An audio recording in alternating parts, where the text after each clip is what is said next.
Hey everyone, thanks for joining us. Today we're going to be looking at the book of Luke. It's in the New Testament. It's one of the four Gospels. If you turn in your Bible to the New Testament, you'll see Matthew, Mark, then Luke. We're going to look at Luke chapter 12. Our key verse is verse 48, but we're going to end up reading verses 35 through to 48. And so that's Luke chapter 12, and we're going to get there in a few minutes. But before we get there, let me give you just let me set it up a little bit. When I was a kid, I remember watching cartoons and watching all the fun shows that you watch when you're a kid. And one of the shows that was on when I was a kid was Spider-Man, the animated Spider-Man cartoon. And he ended up being one of my favorite of the superheroes.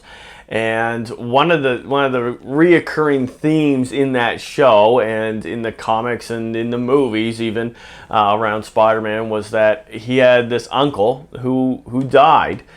And before he died, this uncle would tell Peter Parker, who ended up being Spider-Man, he would end up, sorry if I ruined, spoiler alert, and he would tell Uncle Ben would tell Peter that with great power comes great responsibility. And that ended up being one of these guiding principles for Spider-Man throughout the cartoon and throughout his story, that he had this power and so he had to use it. He thought, I've got these superpowers, I've got to use it. Because I've got great power, I have great responsibility to use it. And in our world, we see lots of people with great power. We can see that with certain professionals who have certain skills or certain opportunities available to them. And we see that they've got these open doors and they've got these skills and they've got these resources available to them. And they don't often, well, I can't say often. It's often frustrating to watch how some of them don't use them appropriately. That they have these open doors, they have these resources, and they seem to let the average Joe just kind of go without.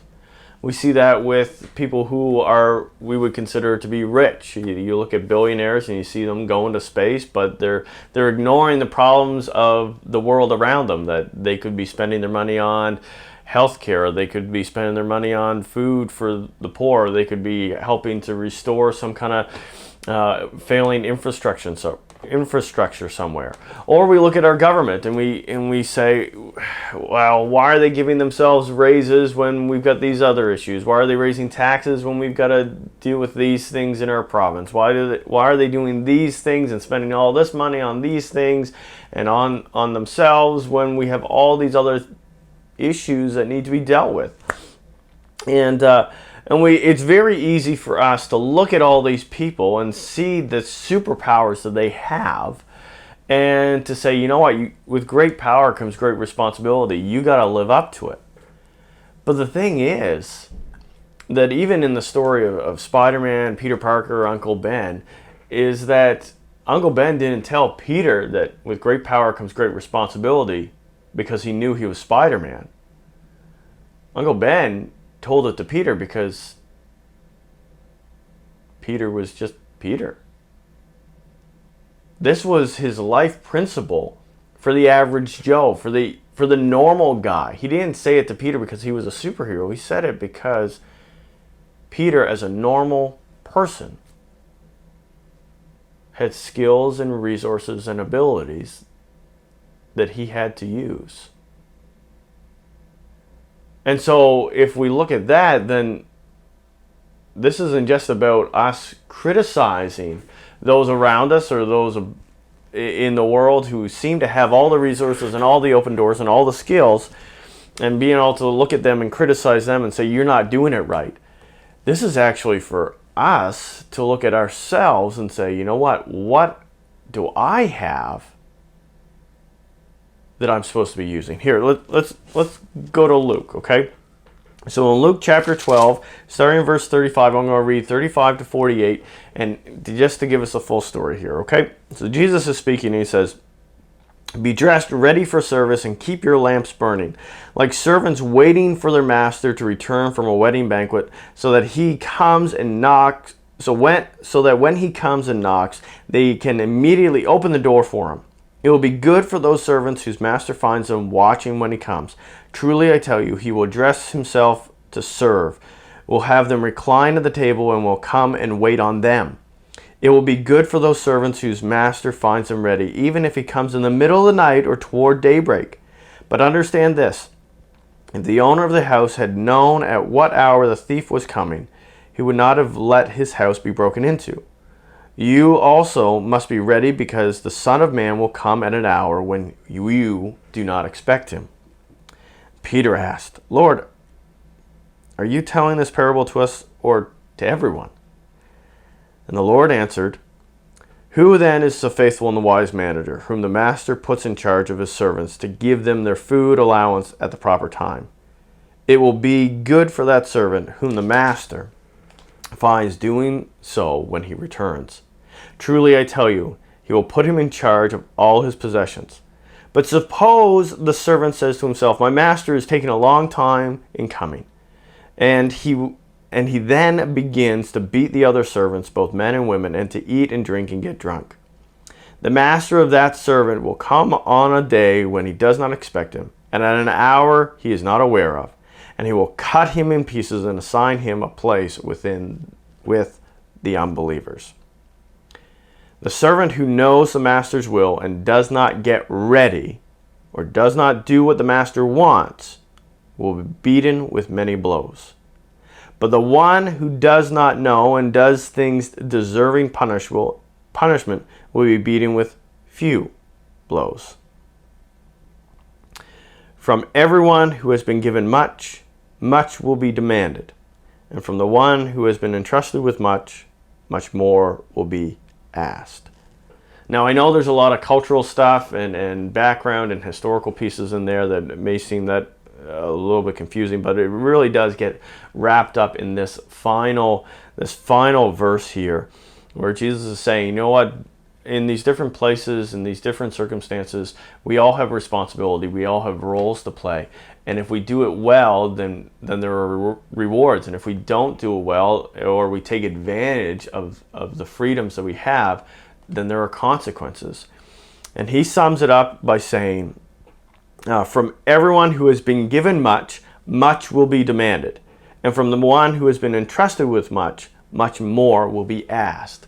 Which is actually, interesting enough, very similar to what Uncle Ben says to Peter.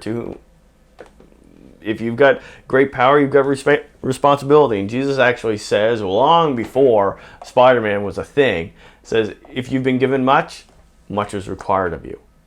And so I'll give you my own kind of wrap-up version of this, and that is to say that you have what you have so you can make a difference. You have what you have so you can make a difference.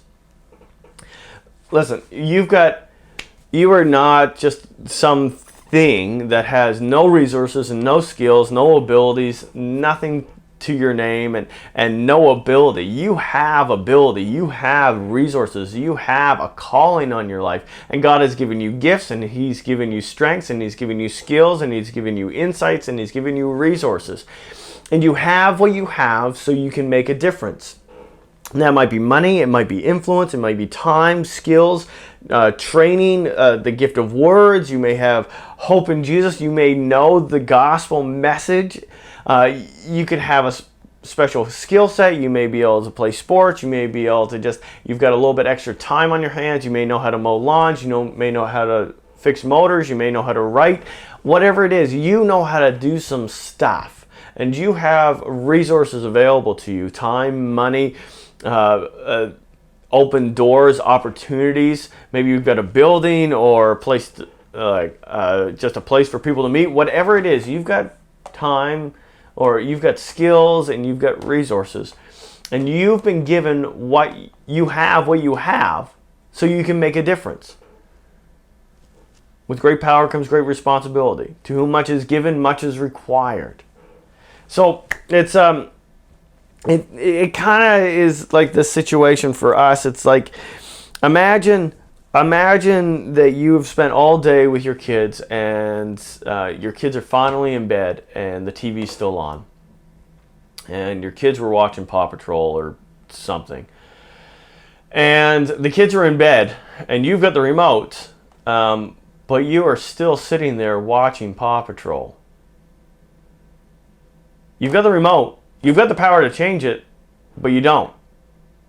Or imagine you're sitting in the car is really hot, everybody in the car is just dying because it's so hot, and you've got the key, but you refuse to turn the car on and either put the windows down or turn the AC on. It just doesn't make sense. You've got the resources, you've got the thing you need, you've got the power right there in your hands to change the situation, to make a difference for you, for your family, for those around you, to make a difference, and you're not doing it. And that is what we often do, is we have these things and we don't use them. When Jesus is telling us you have what you have so you can make a difference. You may have skills of carpentry, you may be a dentist, a mechanic, you may be able to paint, you may be able to do crafts, you may have music. And there are people out there who are stuck in poverty or have broken cars or broken homes and they can't fix it, or we've got projects at the church that need to be fixed so we can have a good building so we continue doing ministry here. There are people that have been abandoned and forgotten and just have great big needs, and families are falling apart, and you may have a skill set, or you may have some kind of ability to be able to fix their problem or get them by or help them out. And you've been given what you have. You have what you have so you can make a difference, not just in your life, but in their lives too.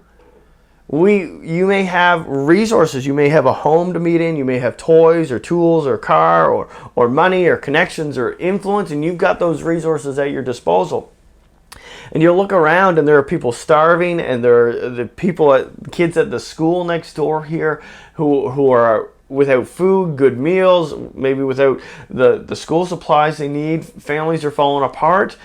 And communities are falling into depression, and you may have some ability to alleviate some of that pressure, to make a difference, or to give somebody a meal, or to help out with a ministry that opens the door or helps people get out of the traps of poverty or the traps of addiction or the traps of sin.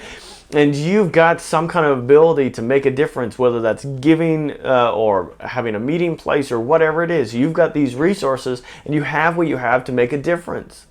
You may be in this place where you maybe you don't have resources, or maybe you don't have skills, or you don't think you do. You do, but at the very least, you've got hope. You've got hope. If you're watching this, you probably have had the opportunity to know Jesus.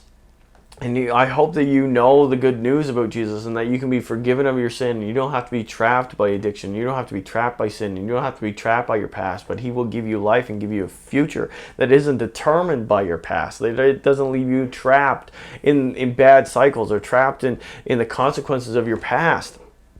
And so you have this, and you know this, and you have this hope for you, and this hope for life, and this hope for the future. And you have that hope, and you have that joy, and you have that peace. You have that. And you have it so you can make a difference. And there are people around us who need that hope. People who struggle with depression, people who feel stuck in their sin, who struggle with addiction, kids who are struggling with these questions and self-esteem issues, and they don't know how to make heads or tails of the questions that are being thrown at them and the things in school.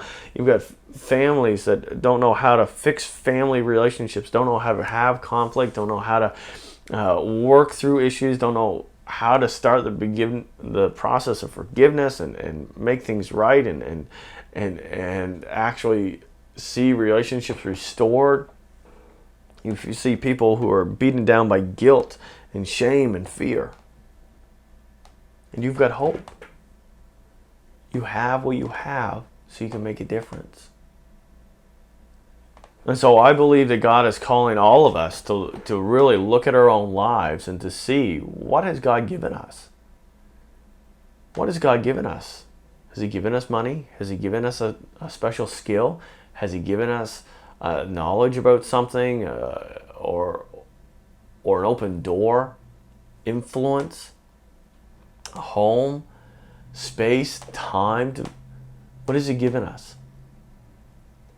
And then he's saying to us, you know what, I've given you, and God has given us those things. He's saying, I've given you those things, not just for your benefit. I have given you those things so you can make a difference in our world. So you can make a difference in people's lives. So you may be able to see some people's lives saved. You have what you have so you can make a difference. And so God's calling us to examine our lives and see what he's given us. And he's calling us to give. And that might be giving to the church. It may be giving to a charity. It may be giving to a family in need. It may be giving to a particular ministry. It may be he's given you time and you need to volunteer. You need to serve and find a ministry that you can really plug into and pour yourself out into to make a difference in the lives of kids or teens or seniors or outreach or whatever it is. You may be able to use your skill set, maybe something even from your professional world, to help out those who are in need, who don't have the resources to pay you what you really deserve. And you can fill in a gap and you can create an open door for them. We need to examine our lives, and then we need to figure out what God is calling us to do, because what he has given you, he's given you to make a difference. So I encourage you to give. I encourage you to volunteer, and I encourage you to be creative. To think, what can I do with what God has given me? What can I do with what God has given me to make a difference? Because with great power comes great responsibility. To whom much is given, much is required. You have what you have, so you can make a difference. So, go. Make a difference.